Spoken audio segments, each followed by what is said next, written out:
Bonjour, je m'appelle Hélène Strehl, je suis licenciée en éducation physique et en kinésithérapie et je construis des voiturettes pour les chiens handicapés.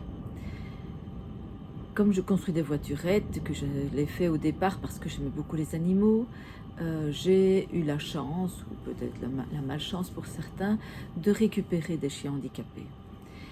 Et je me rends compte que bien souvent, quand une personne a son chien qui se paralyse, suite à un accident, une maladie ou avec l'âge, c'est un peu le monde qui s'effondre et que personne ne sait exactement à quoi s'attendre.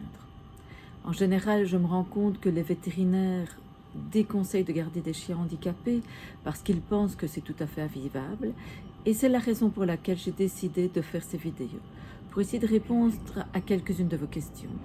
Si votre chien vient de se paralyser, vous aurez comme ça une idée de ce que c'est la vie avec un chien handicapé, les problèmes de l'incontinence, les solutions, parce qu'il y en a quand votre chien est incontinent, et aussi si vous avez d'autres questions auxquelles je n'ai pas répondu, vous pouvez également m'écrire, et si je peux vous amener une solution, je le ferai avec plaisir. Voilà, je vais vous expliquer d'abord pourquoi j'ai commencé à faire des voiturettes. J'ai une amie qui avait un chien qui s'était paralysé et elle a commandé une voiturette en Angleterre qu'elle avait trouvée sur internet. Elle a reçu la voiturette en 1000 morceaux qu'elle a dû monter complètement comme un meuble de chez Ikea et il n'y avait aucun suivi, aucun conseil. Donc je trouvais que c'était un petit peu dommage parce que suite à ça, le chien n'était pas toujours bien installé, si les hauteurs n'étaient pas bien respectées. Je trouvais qu'il y avait un manque de suivi, un manque de conseils. Je trouvais aussi que les pattes tirées en arrière, ce n'est pas bon pour le chien, parce que le chien va avoir le dos qui se creuse. Or, ce sont des chiens qui ont des problèmes de dos, donc si en plus on accentue le problème, on va faire qu'aggraver les choses. Donc dans un premier temps, c'est comme ça que j'ai commencé à faire des voiturettes. Au départ, une dame m'avait contacté également pour que je soigne son chien. Je vais faire remarquer que même si je soigne les humains, je ne soigne pas les animaux et je n'ai pas le temps de les soigner. Donc je voulais bien l'aider à soigner son chien. Mais 2-3 jours après, la dame m'a téléphoné que son chien s'était sauvé, que des gens l'avaient trouvé, l'avaient conduit chez un vétérinaire et c'est parce qu'elle avait été pucée qu'il n'avait pas euthanasié de suite. Parce que pour lui, un chien handicapé, il ne faut pas garder un chien comme ça. C'est comme ça que j'ai récupéré ma première petite chienne, c'était Sabiane. Alors, pour que vous puissiez mettre une image sur son nom, voilà. Sabiane, c'était un croisé basset-artésien teckel qui était handicapée. Elle avait fait une hernie discale, elle allait avoir 8 ans et Sabiane n'était déjà pas très propre avant et n'était plus du tout propre après. Donc elle a été opérée, ils ont essayé de faire de la rééducation, mais Sabiane n'était pas très motivée, je pense aussi. Et donc ils étaient arrivés au bout de leur chemin avec Sabiane. Et c'est comme ça que je l'ai récupérée. Sabiane est décédée l'année passée, elle avait 15 ans et 4 mois, et elle a fait une leucémie. Donc elle n'est pas du tout morte de son handicap, et Sabiane a eu une vie idéale jusque-là. Ensuite, j'avais récupéré aussi Dina. Alors, Dina, c'est un bulldog français que j'ai récupéré. Elle avait 3 ans, un gros 3 ans. Elle avait été opérée, elle était paralysée depuis 3 mois. Et Dina était toujours handicapée, elle ne marchait toujours pas. Donc la famille qui l'avait adoptée ne voulait pas la garder. Et c'est comme ça que je l'ai récupérée. Dina est allée pendant 1 mois en voiturette. Et puis Dina remarchait. Elle remarchait un peu comme une casseuse, un peu avec le dos d'un bloc, mais elle était tout à fait autonome. Dina, malheureusement, est morte à 7 ans et demi parce qu'elle a fait un cancer foudroyant. Donc là, j'ai rien su faire. Ensuite, j'ai récupéré Georges. Alors, Georges, c'est un bulldog français aussi, un mini bulldog français. Donc, c'est un mâle qui avait 1 an et je pense qu'il a eu un spina bifida, donc il est handicapé de naissance. C'est-à-dire que Georges n'a pas du tout de sphincter, donc Georges est tout le temps avec des longes. Maintenant, il a 9 ans, il va très bien. Il se déplace à sa manière, mais il est tout à fait efficace. Mais il ne marche pas comme un chien. Il se déplace plutôt comme un petit lapin. Il sait monter les escaliers, il sait les descendre, il sait tout faire. À l'occasion aussi, si vous voulez, je vais mettre en ligne, j'avais fait des montages avec la vie de mes chiens. Parce qu'en général, ce sont des belles histoires. Et donc, je vais essayer de les remettre en ligne. Et comme ça, vous pourrez un peu regarder leur vie, leur histoire et comment ils vont. Ensuite, j'ai récupéré Eclipse. Alors, Eclipse, c'est encore un bulldog français. C'était une femelle qui s'est paralysée le jour de ses 2 ans. Eclipse avait avait été opérée en temps et en heure, aussi d'une hernie discale. 1 an après, la dame qui la gardait devait se faire opérer au dos, il ne savait plus la garder. Personne ne voulait l'adopter. Donc, Eclipse devait être euthanasiée. Je l'ai récupérée et Eclipse est morte il y a quelques mois, à 10 ans et demi. Elle s'est éteinte comme une petite bougie. Mais même chose, ce n'est pas de son handicap qu'elle est morte. Alors, ensuite, j'ai récupéré Luna. Voilà. Luna, c'est un Jack Russell, un petit Jack Russell que j'ai récupéré. Elle avait 12 ans et demi. Elle était accidentée de la route. Et Luna, je l'appelais ma punition parce que c'était un Jack Russell avec un caractère bien trempé. Et donc, c'était pas facile tous les jours parce qu'elle ne voulait pas que je la prenne. Comme elle était handicapée, c'était pas toujours facile. Mais Luna a vécu pendant 2 ans comme ça. Et ça allait très bien. Luna avait toujours son petit caractère de cochon. Et elle est morte pendant son sommeil 2 ans plus tard. Elle avait 14 ans et demi. Après Luna, j'ai récupéré Amy. Alors, Amy, c'est un magnifique cocker anglais. Elle avait 5 ans quand je l'ai récupérée. Là, maintenant, elle a 10 ans et demi. Elle a été opérée aussi d'une hernie discale. La dame qui la gardait avait 80 ans et donc ne savait plus la porter. Donc, Amy est venue nous retrouver. Elle vit toujours avec nous. Elle sait tenir debout. Elle sait faire avancer ses pattes. Mais Amy est très gentille. Et donc, comme Amy est très gentille, Amy ne fait aucun effort pour marcher. Donc, elle se déplace avec une voiturette et ça va très bien comme ça.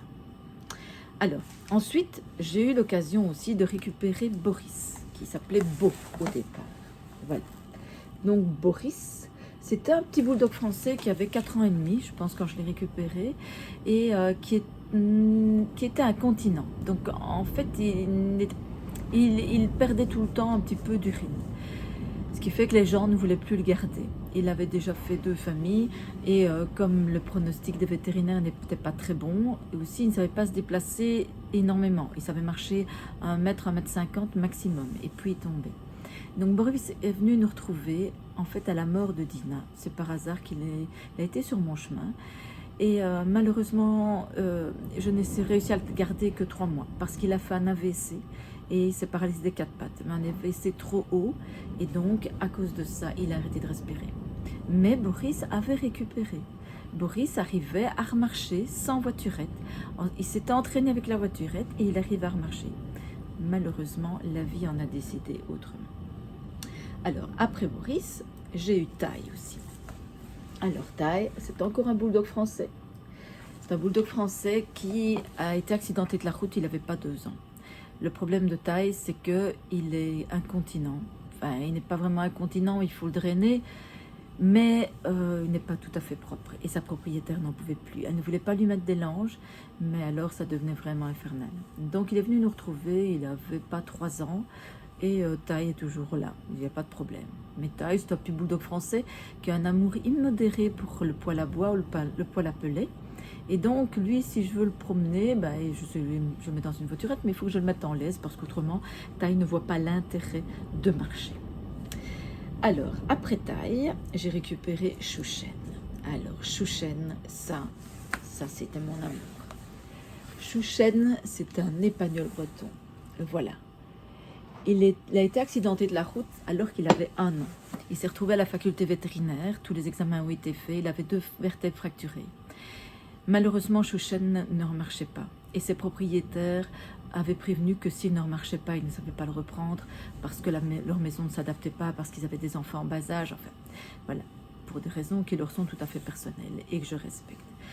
Mais le vétérinaire à la faculté ne se sentait pas capable de l'euthanasier et il a cherché pour trouver quelqu'un qui accepterait de prendre Chouchen. Et c'est comme ça que j'ai pris Chouchen. Chouchen a vécu 1 an et demi avec nous. Il a fait des kilomètres dans les bois et il m'a cassé des pièces parce qu'il fonçait dans tout. Mais maintenant, les pièces ne cassent plus grâce à lui parce que j'ai amélioré du coup la solidité. Malheureusement, à 2 ans et demi, Chouchette a fait une rupture d'anévrisme. Et donc, je l'ai retrouvé mort dans mon cabinet. Voilà. Ça a été un grand drame. Alors ensuite, j'ai adopté Bambi. Alors, Bambi, la voici. C'est une petite levrette de Roumanie. Elle a été retrouvée accidentée sur la route. Et Bambi a d'abord été soignée pendant 1 mois. Et puis, des personnes l'ont conduite dans un cabinet vétérinaire. On a vu qu'on ne savait rien faire pour elle. Donc, elle est allée retrouver une dame qui lui avait fait une petite voiturette artisanale qui avait l'air de très bien fonctionner. Ça allait très bien. Sauf que la dame a dû partir. Et donc, Bambi a été placé dans un refuge, apparemment. Mais là-bas, sa voiturette a disparu. Et je pense qu'on ne lui donnait pas à manger. Par malheur, Bambi ne sait pas du tout se déplacer sans voiturette. Donc, Bambi a été récupéré avec des plaies. Elle a dû être amputée notamment de la queue. Et puis, moi, quand je l'ai récupérée, elle avait encore des plaies. Malheureusement, il faisait une gangrène à une patte, donc il a fallu amputer cette patte-là. Et puis, je l'ai gardé encore 2-3 ans comme ça, où j'ai bataillé pour essayer de lui sauver sa deuxième patte. Mais Bambi faisait des plaies non-stop. Quand une guérissait, une autre se refaisait à l'autre patte. Et donc, cet été, je l'ai fait amputer de la deuxième patte. Ce qui n'est pas franchement dérangeant pour elle, parce qu'elle ne se servait de toute façon pas de cette patte-là. Et depuis lors, elle va beaucoup mieux. Elle est moins difficile parce que je pense qu'elle avait une infection en permanence qui la fatigue beaucoup et qui devait beaucoup la faire souffrir. Mais Bambi, voilà, n'a plus de patte arrière, mais ne sait toujours pas se déplacer sans voiturette. Donc, elle a une voiturette ou sinon, elle a son panier. Et elle a l'air de fort bien se complaire dans sa situation. Alors, ensuite, j'ai récupéré Kiko. Alors, Kiko, le voici. Je vais grandir. Voilà. Kiko, c'est un petit bulldog français qui s'est paralysé à ses 2 ans parce qu'il a fait une hernie discale. Il a été opéré, il a fait de l'acupuncture, une quantité incroyable de séances d'acupuncture. Sa propriétaire s'est épuisée en rééducation et elle n'en pouvait plus. Et donc, elle m'a abandonné Kiko parce que je pense qu'elle ne savait vraiment plus faire autrement. Donc Kiko, malheureusement, ne s'adaptait pas chez moi, donc est parti vivre chez ma maman, où il vit avec Georges, parce que Georges, c'est l'amour de la vie de ma maman. Donc voilà, il est avec Kiko là-bas. Et à part ça, il va bien, à sa manière, mais il va bien. J'ai récupéré aussi Elsa. Alors, Elsa, c'est une petite chienne qui a été retrouvée accidentée et paralysée en Roumanie. Paralysée au bord de la route et frigorifiée. Donc Elsa devait être adoptée par une famille d'accueil, ou par une famille, mais les propriétaires ne donnaient plus signe de vie. Or sa place était réservée, elle était en ordre de vaccination et tout. Donc l'association, qui est la même que celle de Bambi, m'a contactée et j'ai accepté de la prendre. Et pour la petite histoire, je l'avais prise parce que je pensais comme ça que je n'avais pas de petit chien pour mettre une petite voiturette. Mais Elsa est très très très rapide en se traînant, elle va aussi vite que mes beaucerons, et le seul moyen pour qu'elle ne bouge plus, c'est de la mettre dans une voiturette. Elsa est un chien de la rue de Roumanie, donc il n'a pas vraiment découvert grand-chose, donc en laisse, je ne pense pas qu'elle se promènerait bien non plus, et donc elle se rebelle contre la voiturette, mais mis à part ça, elle va fort bien, et elle se déplace très très bien sans voiturette. Alors, une semaine après, j'ai adopté Izzy. Parce que Izzy, voilà, c'est un bulldog français qui a été retrouvé dans un élevage clandestin. Et quand j'ai entendu l'histoire d'Izzy et la présidente de l'association m'a contactée, quand j'ai vu sa tête, je ne sais pas pourquoi, mais je me suis dit que je ne pouvais pas la laisser là. Donc Izzy est venue nous retrouver. Elle a marché pendant 1 mois avec sa voiturette. Et puis elle a recommencé à marcher. En réalité, elle avait 4 vertèbres décalcifiées par malnutrition. Parce qu'elle a été elle a fait trop de jeûne, pas assez alimentée, elle était vraiment très très maigre. Et maintenant, Izzy remarche. Malheureusement, il y a 1 an, bientôt, la semaine prochaine, Izzy a eu des boules dans le cou qui sont apparues. Et c'est à la faune. Donc, je lui fais un traitement naturel. Elle va toujours bien. J'arrive à contenir plus ou moins son cancer. Et d'ailleurs, si ça vous intéresse, je peux faire aussi une vidéo pour vous expliquer le traitement que je lui donne et qui a l'air de donner de bons résultats sur son lymphome. Ensuite, j'ai récupéré Sako. Alors, Sako, le voici. C'était un beau petit teckel à poil dur de 17 ans qui a erré pendant 4 jours dans les rues de Paris. C'est une triste histoire. Apparemment, son propriétaire est décédé. On ne sait pas pourquoi l'appartement a été vidé. On a vidé des meubles et on a mis le chien dehors. Donc, Sako était dans une famille d'accueil, mais comme il n'était pas propre et à son âge, il perdait un peu la tête. Apparemment, il dérangeait les voisins parce qu'il aboyait. Donc, je l'ai récupéré parce que je voulais lui offrir une belle fin de vie. Et Sako a vécu 2 ans avec nous. Il est mort cet été parce qu'il s'est déshydraté quand il faisait fort chaud. J'aurais dû lui mettre une perfusion, mais là, je trouvais que ça devenait de l'acharnement. Et ça, j'avais décidé que je ne voulais pas lui faire de traitement qui risquait de le faire souffrir. Voilà, mais Sako avait quand même 19 ans quand il est décédé.